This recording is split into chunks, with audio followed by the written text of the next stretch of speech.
A key feature of the first century churches was meeting once a week to remember God's plan of salvation through Jesus. In a way, this continued on the tradition of the Sabbath from the law of Moses, in which the Jews would stop their work on a certain day and rest. But for many people, the question of what day to observe the Sabbath has become quite the issue. Under the law, the Sabbath was observed on the seventh day of the week, Saturday. But today, most Christians worship on the first day of the week, being Sunday. In this video, we'll see what the Bible has to say about whether or not we should worship on Saturday, Sunday, or even another day. There are several verses which explain the way in which the law of Moses, of which the Sabbath was a part, is no longer binding. For example, Colossians chapter 2, verses 14 to 16, say that the law was nailed to the cross with Jesus and no longer needs to be followed. So even though the Sabbath law required observance on the seventh day, there is no biblical regulation that states that it should still be done that way. In fact, if we were to say that we need to keep the Sabbath,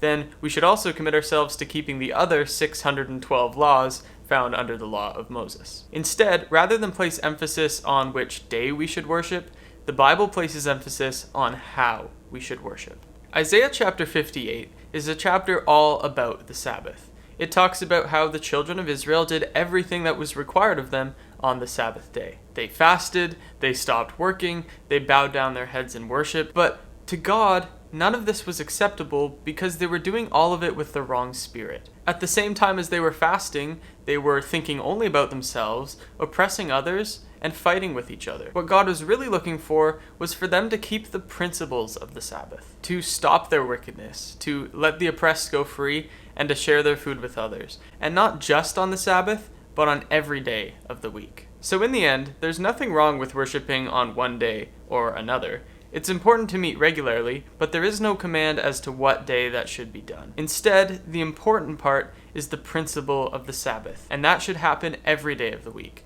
and it's stopping from our own work in order to do God's.